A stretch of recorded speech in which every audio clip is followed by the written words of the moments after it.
India stands United ಭಾರತವನ್ನ ಪ್ರತಿನಿಧಿಸುತ್ತಿದೆ ಸರ್ವಪಕ್ಷಗಳ ನಿಯೋಗ. ಸರ್ವಪಕ್ಷದ ನಿಯೋಗಕ್ಕೆ ಟಾಂಗ್ ಕೊಟ್ಟ ಜೈರಾಮ್ ರಮೇಶ್. ಸಂಸದರನ್ನ ಉಗ್ರರಿಗೆ ಹೋಲಿಸಿ ಕೀಳು ಮಟ್ಟದ ಹೇಳಿಕೆ ನೀಡಿದ ಕಾಂಗ್ರೆಸ್ ನಾಯಕ. हमारे सांसद भी यहाँ वहाँ घूम रहे हैं और आतंकवादी भी यहाँ वहाँ घूम रहे हैं. Are you frustrated?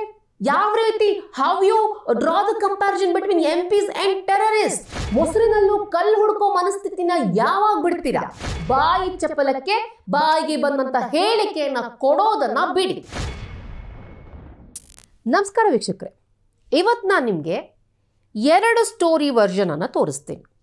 ಮೊದಲನೇದೇನಪ್ಪ ಅಂತ ಹೇಳಿದ್ರೆ, ಆಪರೇಷನ್ ಸಿಂಧೂರ ಆದ ಬೆನ್ನಲ್ಲೇ ಭಾರತ ಭಯೋತ್ಪಾದನೆ ವಿರುದ್ಧ ನಾವು ಯಾವತ್ತೂ ಕೂಡ ದಿಟ್ಟವಾದ ಕ್ರಮವನ್ನು ಕೈಗೊಳ್ತೀವಿ, ಝೀರೋ ಟಾಲರೆನ್ಸ್ನ ಹೊಂದಿದ್ದೀವಿ ಅನ್ನೋದನ್ನು ಇಡೀ ಜಗತ್ತಿಗೆ ಸಾರೋದಕ್ಕೆ ಸರ್ವಪಕ್ಷಗಳ ನಿಯೋಗವನ್ನು ಭಾರತ ಸರ್ಕಾರ ಈಗ ಆಲ್ರೆಡಿ ಕಳಿಸಿದೆ. ಇದರಲ್ಲಿ 7 ಪಕ್ಷಗಳ ಎಂಪಿಗಳಿದ್ದಾರೆ. 33 ದೇಶಗಳಿಗೆ ಹೋಗಿ ಇವರು ಭಾರತ ಭಯೋತ್ಪಾದನೆ ವಿರುದ್ಧ ಯಾವ ರೀತಿ ದಿಟ್ಟ ಸಂದೇಶವನ್ನು ಸಾರುತ್ತೆ, ಭಾರತ ಅಂತ ಬಂದಾಗ ನಾವೆಲ್ಲರೂ ಕೂಡ ಒಂದೇ ಅನ್ನೋ ಒಂದು ಸಂದೇಶವನ್ನು ಸಾರ್ತಿದ್ದಾರೆ ಈ ಎಂಪಿಗಳು.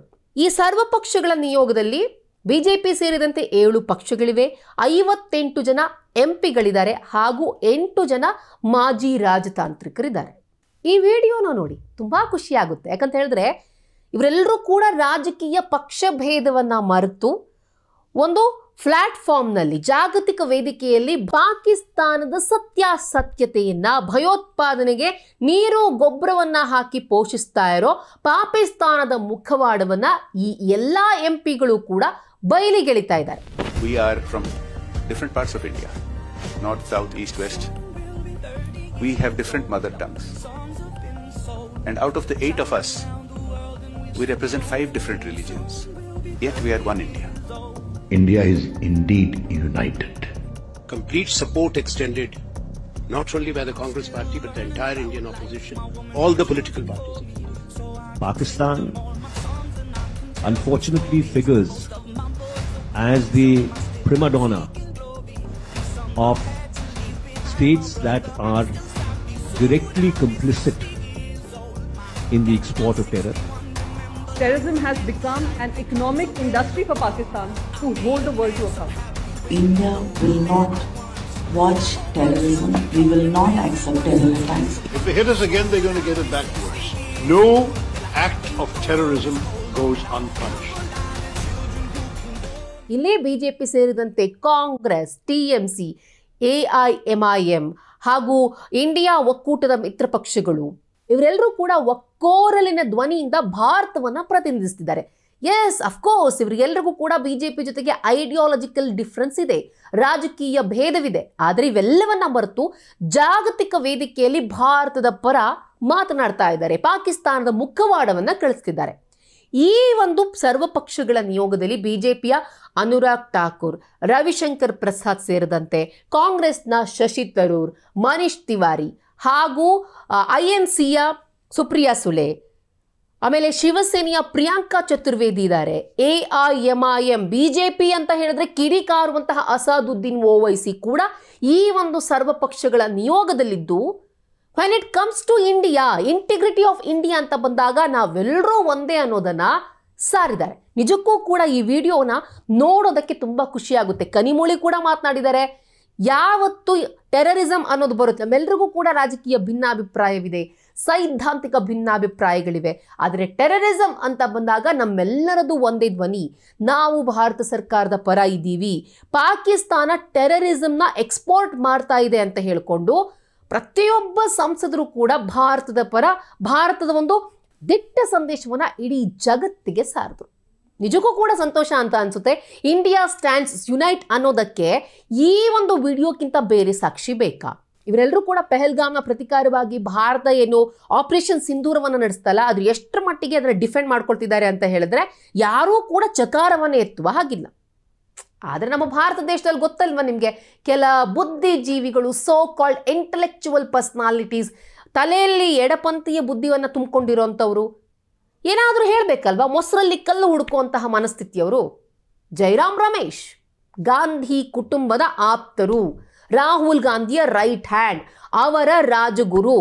ತಂದೊಂದು ಎಲ್ಲಿಡ್ಲಿ ಅಂತ ಹೇಳಿ ಬಾಯಿ ಚಪಲಕ್ಕೆ ವಿವಾದಾತ್ಮಕ ಹೇಳಿಕೆಯನ್ನ, ಇದು ವಿವಾದಾತ್ಮಕ ಮಾತ್ರ ಅಲ್ಲ, ಅಸಂಬದ್ಧ, ಅವಿವೇಕ, ದುರಹಂಕಾರದ ಹೇಳಿಕೆಯನ್ನು ಕೊಟ್ಟಿದ್ದಾರೆ.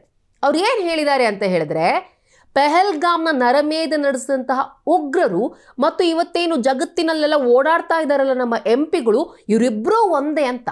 यानी कि ये जो पहलगाम के आतंकवादी हैं, उन्होंने 4 आतंकी हमले कराए हैं 18 महीने में. आज यहाँ वहां घूम रहे हैं, हमारे सांसद भी यहाँ वहां घूम रहे हैं और आतंकवादी भी यहाँ वहां घूम रहे हैं. तो यही तो गंभीरता से हम ये सवाल पूछ रहे हैं, इन सवालों का जवाब नहीं देते हैं. ಏನ್ ಕಂಪ್ಯಾರಿಸನ್ ಜೈರಾಮ್ ರಮೇಶ್ ಅವರೇ ಇದು?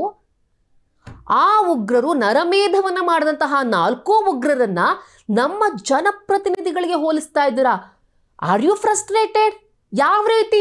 How you draw the comparison between MPs and terrorist? ಅಂದ್ರೆ ನಿಮ್ಮ ಲೆಕ್ಕ ಅನುರಾಗ್ ಠಾಕೂರ್ ಅವರು ಟೆರರಿಸ್ಟಾ? ಮನೀಶ್ ತಿವಾರಿ ಉಗ್ರನ? ಶಶಿ ತರೂರ್ ಅವರು ಉಗ್ರನ? ಸುಪ್ರಿಯಾ ಸುಲೆ ಟೆರರಿಸ್ಟ್ ಆಗ್ತಾರಾ? ಹಾಗಾದ್ರೆ ಪ್ರಿಯಾಂಕಾ ಚತುರ್ವೇದಿ ಆಗ್ತಾರಾ? AIMIMನ ಅಸಾದುದ್ದೀನ್ ಓವೈಸಿ ಅವರನ್ನು ಕೂಡ ನೀವು ಟೆರರಿಸ್ಟ್ ಅನ್ನೋ ಅರ್ಥದಲ್ಲಿ ಹೇಳ್ತಾ ಇದ್ದೀರಾ? ಸರ್ವ ಪಕ್ಷಗಳ 51 ಜನ ನಾಯಕರು ಎಲ್ಲರೂ ಕೂಡ ಒಗ್ಗಟ್ಟಾಗಿ ಒಕ್ಕೋರಲಿನಿಂದ ಮಾತನಾಡ್ತಾ ಇದ್ದಾರೆ, ಒಗ್ಗಟ್ಟನ್ನ ಪ್ರದರ್ಶನ ಮಾಡ್ತಾ ಇದ್ದಾರೆ. ಭಯೋತ್ಪಾದನೆ ವಿರುದ್ಧ ಭಾರತದ ದೃಢ ನಿಲುವನ್ನ ಇಡೀ ಜಗತ್ತಿಗೆ ಸಾರ್ತಿದ್ದಾರೆ. ಆ ಕೆಲಸದಲ್ಲಿ ಅವರು ನಿರತರಾಗಿದ್ರೆ ಒಂದು ಗ್ಲೋಬಲ್ ಪ್ಲಾಟ್ಫಾರ್ಮ್ನಲ್ಲಿ ಭಾರತದ ಮೆಸೇಜನ್ನು ಎಲ್ಲ ಕಡೆ ಸಾರ್ತಿದ್ರೆ, ಈ ಅಪ್ಪ ನಮ್ಮ ಎಂಪಿಗಳನ್ನ ಟೆರರಿಸ್ಟ್ಗೆ ಹೋಲಿಸ್ತಾ ಇದ್ದೀರಾ? ಯಾವ ರೀತಿ ಮೈಂಡ್ ಸೆಟ್ ನಿಮ್ದು? ನಿಮ್ಮ ಕಾಂಗ್ರೆಸ್ನಲ್ಲಿ ಬಹುತೇಕ ನಾಯಕರಿಗೆ ಇದೇ ಬಾಯಿ ಚಪ್ಪಲಕ್ಕೆ ಹೇಳಿಕೆ ಕೊಡ್ತೀರಾ, ಆಮೇಲೆ ಹೇಳ್ಬಿಡೋದು ನಿಮ್ಮನ್ನು ಸಮರ್ಥಿಸ್ಕೊಳ್ಳೋರು ಸ್ಲಿಪ್ ಆಫ್ ದಿ ಟಂಗ್ ಹೇಳಿದ್ರು, ಇನ್ನೂ ಕೆಲವರು ಅಂತರ ಕಾಯ್ದುಕೊಂಡು ಬಿಡ್ತಾರೆ, ಇದಕ್ಕೂ ಮತ್ತೆ ಪಕ್ಷಕ್ಕೂ ಯಾವುದೇ ಸಂಬಂಧ ಇಲ್ಲ ಅಂತ ಹೇಳ್ಕೊಂಡು. ಎಲ್ರಿಗೂ ಗೊತ್ತಿರೋ ಟ್ರುತ್ ಏನಪ್ಪಾ ಅಂತ ಹೇಳಿದ್ರೆ, ರಾಹುಲ್ ಗಾಂಧಿಯ ರೈಟ್ ಹ್ಯಾಂಡ್ ಜೈರಾಮ್ ರಮೇಶ್ ಅವರು. ರಾಹುಲ್ ಗಾಂಧಿಯ ಧ್ವನಿಯನ್ನ ಇವ್ರ ಮಾತನಾಗಿ ಹೇಳಿದ್ರ, ಎಲ್ಲಾದ್ರೂ ಸ್ಲಿಪ್ ಆಫ್ ಟಂಗೆ. ಪೆಹಲ್ಗಾಮ್ ಅಟ್ಯಾಕ್ ಆಯ್ತು, ಅದಕ್ಕೆ ಹಿಂದುತ್ವ ಕಾರಣ ಅಂತ ಹೇಳಿ ರಾಬರ್ಟ್ ವಾದ್ರಾ ಕೊಡ್ತಾರೆ, ಅದು ಸ್ಲಿಪ್ ಆಫ್ ಟಂಗ. ಮಲ್ಲಿಕಾರ್ಜುನ್ ಖರ್ಗೆ ಅವರು ಚುಟ್ಪುಟ್ ಯುದ್ಧ ಅಂತಾರೆ, ಅದು ಸ್ಲಿಪ್ ಆಫ್ ಟಂಗ. ಹಾಗೆ ನಿಮ್ಮ ಕಾಂಗ್ರೆಸ್ ಇನ್ನೊಬ್ಬರು ನಾಯಕರು ಪಾಕಿಸ್ತಾನದ ಮೇಲೆ ನಂಬಿಕೆ ಇಡಿ ಅಂತ ಹೇಳ್ತೀರ, ಶತ್ರು ದೇಶದ ಮೇಲೆ, ಎಲ್ಲಾನು ಸ್ಲಿಪ್ ಆಫ್ ಟಂಗ. ಇದು very well thought out comment. ಅವರನ್ನ ಡಿಫೆಂಡ್ ಮಾಡ್ಕೊಳಕ್ ಬರ್ತೀರಲ್ಲ ನಾಯಕರೇ, ಎಲ್ಲೂ ಕೂಡ ಸ್ಲಿಪ್ ಆಫ್ ಟಂಗ್ ಅಂತ ಹೇಳೋಕ್ ಹೋಗ್ಬೇಡಿ. ನಮ್ಮ ಸಂಸದರು ಜಾಗತಿಕ ಮಟ್ಟದಲ್ಲಿ ಭಾರತವನ್ನ ಪ್ರತಿನಿಧಿಸೋಕೆ ಹೋಗಿದ್ದಾರೆ, ನೀವು ಜಾಗತಿಕ ಮಟ್ಟದಲ್ಲಿ ಭಾರತದ ಮಾನ ಮರ್ಯಾದೆನ ಹರಾಜಾಗ್ತಾ ಇದ್ದೀರಾ.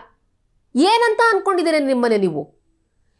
ನೀವೇ ಸಾಕ್ಷಿ ಕೇಳ್ತೀರಾ, ಹೋಗಿ ನೀವು ಆಪರೇಷನ್ ಸಿಂಧೂರ ಮಾಡಿದ್ರೆ ಅದಕ್ಕೆ ಸಾಕ್ಷಿ ಕೊಡಿ ಅಂತೇಳಿ ನಿಮ್ಮ ಕಾಂಗ್ರೆಸ್ನ ನಾಯಕ ರಾಹುಲ್ ಗಾಂಧಿ ಅವರು ಸಾಕ್ಷಿ ಕೇಳ್ತೀರಾ. ಎಲ್ಲಿಂದ ಎಲ್ಲಿಗೆ ಕಂಪ್ಯಾರಿಸನ್ ಮಾಡ್ತಿದ್ದೀರಾ ಅಂತಾನೆ ಅರ್ಥ ಆಗ್ತಾ ಇಲ್ಲ ನನಗೆ. ಭಯೋತ್ಪಾದನೆ ಅಂತ ಬಂದಾಗ ಭಾರತ ಯಾವಾಗಲೂ ಕೂಡ ಫರ್ಮ್ ಆಗಿರುತ್ತೆ, ಆದ್ರೆ ನಿಮ್ಮಂತ ನಾಯಕರೇ ಈ ರೀತಿ ಹೇಳಿತನದ ಹೇಳಿಕೆಯನ್ನ ಕೊಡೋರು. ಯೋಚನೆ ಮಾಡಿ ನೋಡಿ ಜೈರಾಮ್ ರಮೇಶ್ ಅವರೇ, ನೀವು ಯಾವ ರೀತಿ ಹೇಳಿಕೆಯನ್ನ ಕೊಟ್ಟಿದ್ದೀರಾ ಪರಾಮರ್ಶಿಸಿ ನೋಡಿ. ಬಿಟ್ಟುಬಿಡಿ ಈ ಸಣ್ತನ. ಕೇಂದ್ರ ಸರ್ಕಾರನ ವಿರೋಧ ಮಾಡಬೇಕು ಅನ್ನೋದು ನಿಮ್ಮ ತಲೆಯಲ್ಲಿ ಕೂತಿದ್ರೆ, ನಿಮ್ಮ ಸೈದ್ಧಾಂತಿಕ ಭಿನ್ನಾಭಿಪ್ರಾಯಗಳನ್ನ, ರಾಜಕೀಯ ಭಿನ್ನಾಭಿಪ್ರಾಯಗಳನ್ನ ಎಲ್ಲಾನು ಬದಿಗೊತ್ತಿ ದೇಶ ಭಯೋತ್ಪಾದನೆ ಅಂತ ಬಂದಾಗ ಒಂದು ಸ್ಟೆಬಿಲಿಟಿ ಇರಲಿ ನಿಮ್ಮಲ್ಲಿ. ಈ ವಿಡಿಯೋ ಇಷ್ಟ ಆದಲ್ಲಿ ಲೈಕ್ ಮಾಡಿ, ಶೇರ್ ಮಾಡಿ, ಕಮೆಂಟ್ ಮಾಡಿ. ಹಾಗೆ ನೀವಿನ್ನು ನಮ್ಮ ಹೊಸದಿಗಂತ ಡಿಜಿಟಲ್ ಚಾನಲ್ನ ಸಬ್ಸ್ಕ್ರೈಬ್ ಮಾಡಿಲ್ಲ ಅಂದರೆ ಈ ಕೂಡಲೇ ಸಬ್ಸ್ಕ್ರೈಬ್ ಮಾಡಿ.